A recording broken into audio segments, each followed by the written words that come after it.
You enter the house, it's dark, the door is left locked. Suddenly, you see a guy strangling your girlfriend.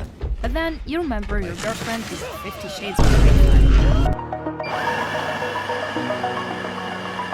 God damn it, Sonar. Can you make your coffee somewhere else? Just when I thought 2025 couldn't get any better, Studio AD Hawk came at us with their new title Dispatch, crashing harder than your local vegan activist after she sees you eating a chicken burger in front of McDonald's. Dispatch is the brand new game from the devs of Telltale Games, and arguably their best one yet. Well, not according to the Game Awards, but still, if you've got any bone in your body searching for an adult superhero game, Invincible-style storytelling, this game is made for you.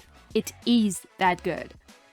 The visuals are amazing, the soundtracks are still not better than Star Wars Outlaws OST though. Yeah, I am still salty about that. The voice acting is on point, bringing in multiple famous streamers like Jacksepticeye and Charlie Most Critical.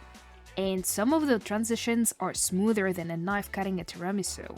Why is no one talking about this? And if you've been searching for a good game lately, I highly recommend this game. I mean, what else are we gonna play? Black Ops 7? The game is a narrative adventure with 8 episodes in total, released weekly, 2 episodes per week, like a TV series. And not gonna lie, I kinda like this idea. It keeps the talk about the game fresh and lasts longer than a normal single-player game. But I can see why some people would not like it. Spoilers and stuff for those who want to binge it in one go, especially since the game is only 8 to 10 hours long. But it can take longer if you choose to visit other paths after first completion. Yup, it is a choice-based narrative game. And oh boy, does it make you make some decisions. I want to know. Definitely breasts. I knew it. No, not that kind of decisions. Okay, sometimes that kind of decision. The story starts with Robert Robertson III, aka Iron Mikaman, a famous superhero who's on a quest to catch Shroud, a super dangerous villain that killed his father. Shroud also wants to get the Astral Pulse, which is what powers Mikaman. What makes Shroud work as a villain is that he's the smart type. He can predict your move before you even make it. And that alone makes his presence scary. Damn, Hassan got some competition this year, but man, he should consider a dressing code for his gang. Also, I have a better way to censor that. Anyway, Robert finds Shroud, but as usual, Shroud outsmarts him and he barely escapes. But this time, Shroud was 2 steps ahead, as he planted a bomb in his suit before he escaped. And with this, the Mecha Man dies. The Mecha, that is. Robert survived, and even worse, he had to deal with the BBC journalists. Is there something incriminating in the file, sir? Quiet. Oh yeah, he's basically unemployed now. Luckily, this doesn't last for long. He meets Blonde Blazer, one of the top superheroes in the world, and she immediately offers him a job as a dispatcher in her company SDN, and to rebuild his suit in exchange. What's a dispatcher, you may ask? Bruh, it's just the guy who dispatches superheroes on missions. What else did you think? Dispatch your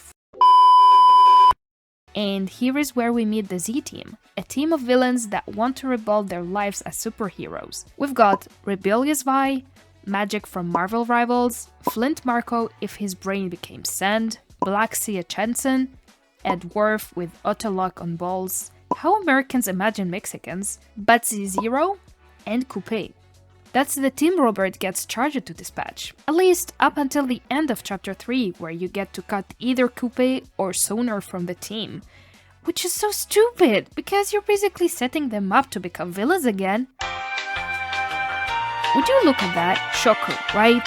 Anyway, Team Sonar all the way. Never seduce my boy again. But from the Z-Team, Invisigirl gets the most important role. A girl who's got more daddy issues than Dragon Age, the Veilguard fans. Why do you have to keep picking at it? Why can't you just be happy for me? She also thinks that her superpower of invisibility makes her by default a bad person, because those are powers that can be used for evil. Hulk would like to have a word. Obviously, Robert cheers her up with a speech straight from Kung Fu Panda, and she immediately gets head over heels for him. So yup, if you want to get a girlfriend, maybe you should try some of those Kung Fu Panda lines too.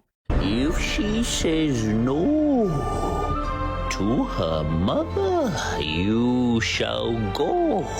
Wait, you don't like emo, mentally unstable, rebellious girls? We got you, homie. How about Blonde Blazer? She's a wholesome, supportive, responsible woman who's actually not blonde. I think we all know who's the better choice. Some of the decisions don't only affect the story, sometimes they affect gameplay too. Speaking of gameplay, I'll briefly talk about it. For me, it's kinda alright.